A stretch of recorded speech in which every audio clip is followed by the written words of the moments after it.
You know, this is a job that, you know, there are a lot of rewards every day, but it breaks your heart, and it kind of takes a little piece of you day after day after day.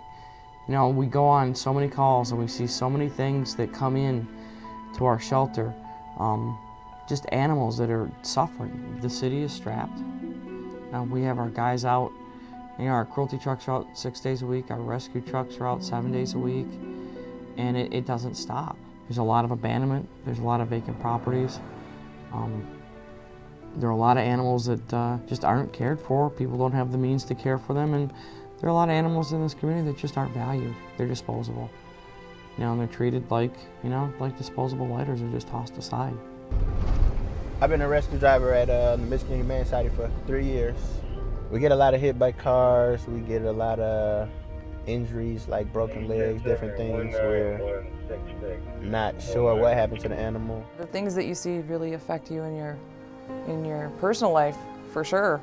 And every day when you see an animal that's down and dying through no fault of his own, just because of his people, I think when you drive home, you have panic about your animals, because that dog didn't deserve it any more than your dogs. Got a call about a dog that had what they had said was his insides hanging out. As soon as I turned the corner, you could see the dog laying in the yard, and her insides were out. There was another dog there protecting it. I got what we call as a parvo suit, which protects, you know, our clothing from parvo particles when we're carrying sick dogs. There was nothing holding any of her in, so that's why I used the suit to kind of, you know, so it wouldn't fall out when I was carrying her. And that was probably one of the most emotional calls I've ever been on. I mean, this isn't something, you know, you can do and just leave at work. You take this, you take it home with you. The one that I still think about quite often was one of my first cases to handle. And DPD pulled up out front, and they had a man in the back seat and a dog. And the guy was thrashing around, he was handcuffed, he was delirious, and the dog, he had set his dog aflame. And when DPD threw him in the car, she jumped in after him.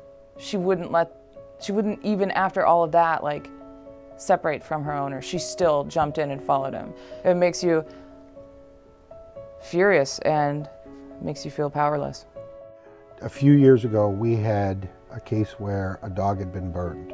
We went out there immediately, could not find the dog. They had hidden the dog on us. And finally, somebody that was there said, yeah, I videotaped this and it was wrong what these guys did.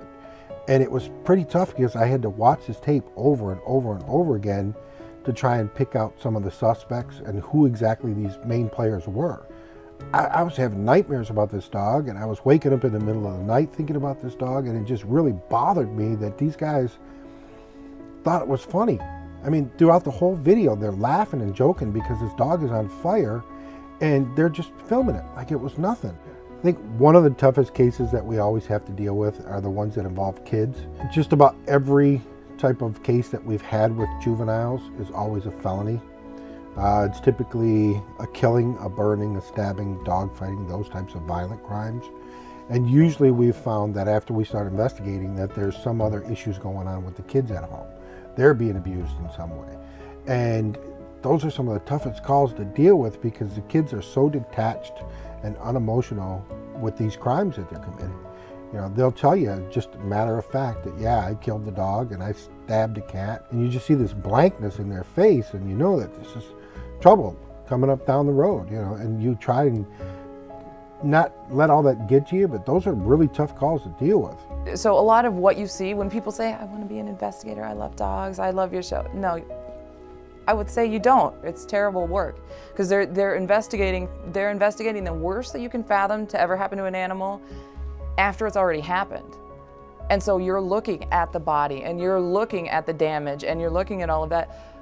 The investigators, the other side of their work that I think is where we ultimately can make a difference in is the education component of it. When they respond to calls, if it's not bad enough for a warrant, and they will spend time going back and back and back again. And so the investigators spend a lot of their time in the field educating pet owners so that they can provide good homes for their pets.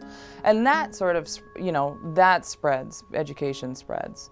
Do it well enough, long enough, hopefully it makes a difference. And that's where we can really stop it.